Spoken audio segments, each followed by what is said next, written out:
Bonjour, voici des commentaires sur la deuxième partie du chapitre 9 avec l'aspect trigonométrique du produit scalaire. En effet, dans la première partie, on a vu la définition du produit scalaire entre deux vecteurs u et v par la projection orthogonale de l'un des deux, par exemple ici le vecteur v, sur le vecteur u en un vecteur w. Et cela fait apparaître un angle entre le vecteur v et son projeté w.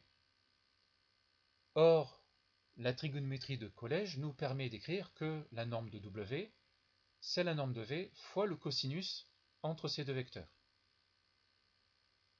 Et donc, on obtient une formule trigonométrique du produit scalaire qui est que u scalaire v, c'est norme de u fois norme de v, fois le cosinus entre u et v. Alors pour la démonstration, elle n'est pas à connaître, mais je vous conseille de la lire. Si vous la comprenez, tant mieux. Si vous ne la comprenez pas, tant pis. Le but, c'est de faire travailler votre raisonnement. Il y a deux cas, celui où l'angle est aigu entre u et v, et celui où l'angle entre u et v est obtus. Dans le premier cas, le cas le plus simple, u et le projeté de v, w, sont de même sens. Donc, u scalaire v, c'est u scalaire w, c'est-à-dire norme de u fois norme de w. On remplace norme de w par ce que j'ai dit tout à l'heure, et on a la formule directement, puisque l'angle entre w et v, c'est l'angle entre u et v. Dans le deuxième cas, u et w sont de sens contraire, donc le produit scalaire c'est moins norme de u fois norme de w, et le cosinus entre w et v, c'est moins le cosinus entre u et v. Je vous ai mis les calculs ici. Et donc, les deux moins se neutralisent et on retrouve la formule. Donc, par exemple, on a un triangle ABC qui est équilatéral de côté 2. Donc je rappelle que un triangle équilatéral a ses trois côtés qui sont égaux, mais aussi ses trois angles. Ils sont donc égaux à 60 degrés, c'est-à-dire pi sur 3 radians. Donc ici, le produit scalaire entre AB et AC, c'est la norme de AB fois la norme de AC fois le cosinus de l'angle entre les deux vecteurs, d'après la formule que nous venons de voir. Donc c'est 2 fois 2 fois 1 demi, c'est-à-dire le cosinus de pi sur 3, et donc AB scalaire AC est égal à 2.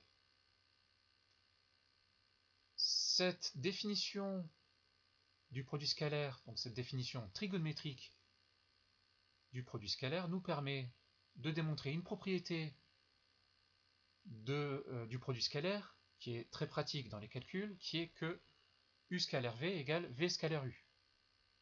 En effet, les angles UV et VU sont opposés, donc de cosinus égaux. Ce qui fait que dans la formule, le cosinus de V entre V et U, c'est en fait le cosinus entre U et V. Et donc V scalaire U et U scalaire V, c'est la même chose. Donc par exemple, lorsque on développe cette expression, on a bien sûr des carrés scalaires de U et des carrés scalaires de V, mais on a aussi des termes en U scalaire V et V scalaire U. Du coup, par cette propriété, on peut les rassembler, vu que c'est la même chose, ça nous donne un seul terme en U scalaire V. Autre chose, lorsque on a la distribution, donc, on peut utiliser les mêmes formules que pour les nombres, en particulier les identités remarquables. Donc, si vous redémontrez les identités remarquables avec le produit scalaire ici, donc U plus V carré scalaire, c'est U plus V scalaire U plus V. Vous développez, vous avez les carrés scalaires de U et de V, vous avez U scalaire V et V scalaire U. Donc par cette propriété de commutativité de U et V, dans le produit scalaire, on a donc 2 fois U scalaire V. Même chose avec le moins Et sinon, on a la troisième formule aussi, du fait qu'on a plus V scalaire U moins U scalaire V qui se neutralisent et il reste les carrés scalaires. En particulier, ces identités remarquables permettent d'avoir de nouvelles formules pour le produit scalaire. En effet, si on prend la première identité remarquable, on isole U scalaire V en faisant passer les carrés scalaires de l'autre côté et en divisant par 2. On remplace les carrés scalaires par les normes au carré, et on obtient donc que U scalaire V, c'est un demi de norme de U plus V au carré, moins norme de U au carré, moins norme de V au carré.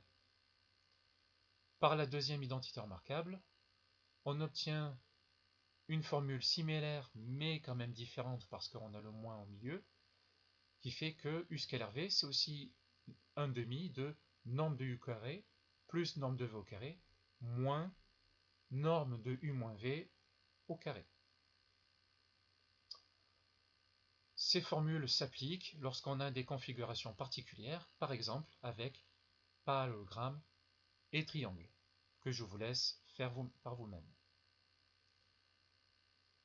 Voilà ce qu'il y a à connaître sur l'aspect trigonométrique du produit scalaire.